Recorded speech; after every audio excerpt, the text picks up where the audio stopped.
রাশিয়ার ক্ষমতার কেন্দ্র ক্রেমলিনে অস্বস্তির ছায়া। গুপ্ত হত্যা আর অভ্যুত্থানের আশঙ্কায় কঠোর করা হয়েছে পুতিনের নিরাপত্তা। বর্তমানে তাকে টার্গেটে রেখেছে অনেক গুপ্তঘাতক।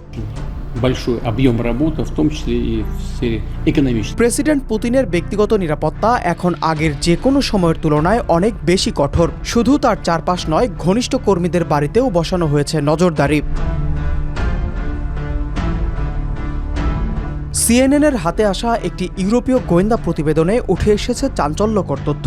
পুতিনের বাসভবনে কর্মরত রাঁধুনি, দেহরক্ষী, এমনকি আলোকচিত্রীদেরও গণপরিবহনে চলাচল নিষিদ্ধ করা হয়েছে। তার সঙ্গে দেখা করতে হলে দর্শনার্থীদের পার হতে হচ্ছে দ্বিগুণ স্ক্রিনিং। আর ঘনিষ্ঠ কর্মকর্তাদের জন্য বাধ্যতামূলক করা হয়েছে ইন্টারনেটবিহীন ফোন ব্যবহার।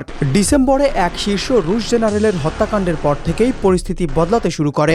এর জেরে রাশিয়ার নিরাপত্তা ও সামরিক শীর্ষ পর্যায়ে তৈরি হয়েছে অভ্যন্তরীণ দ্বন্দ্ব। এই প্রেক্ষাপটে পুতিনের চলাচলও সীমিত করা হয়েছে। মস্কোর বাইরে নিয়মিত যাতায়াত প্রায় বন্ধ।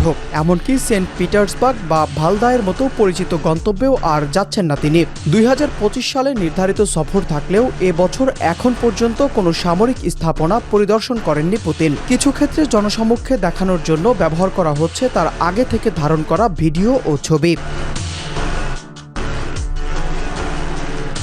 ওই প্রতিবেদনে আরও দাবি করা হয়েছে 2022 সালের রাশিয়ার ইউক্রেন আক্রমণ শুরুর পর থেকে পুতিন দীর্ঘ সময় কাটাচ্ছেন উচ্চ নিরাপত্তার বাংকারে। এই পরিস্থিতি শুধু নিরাপত্তা নয়, বরং ক্ষমতার ভেতরের অস্থিরতারও ইঙ্গিত দিচ্ছে।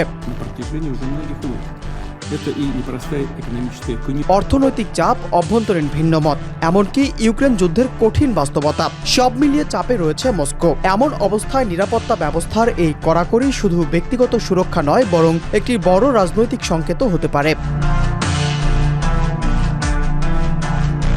প্রশ্ন উঠছে, এটা কি শুধুই বাড়তি সতর্কতা, নাকি ক্ষমতার কেন্দ্রেই তৈরি হচ্ছে গভীর অনিশ্চয়তা? কারণ ইতিহাস বলছে, যখন নেতার চারপাশে উঁচু দেয়াল তৈরি হয়, তখন ভেতরের গল্পটাই সবচেয়ে বেশি বদলাতে শুরু করে।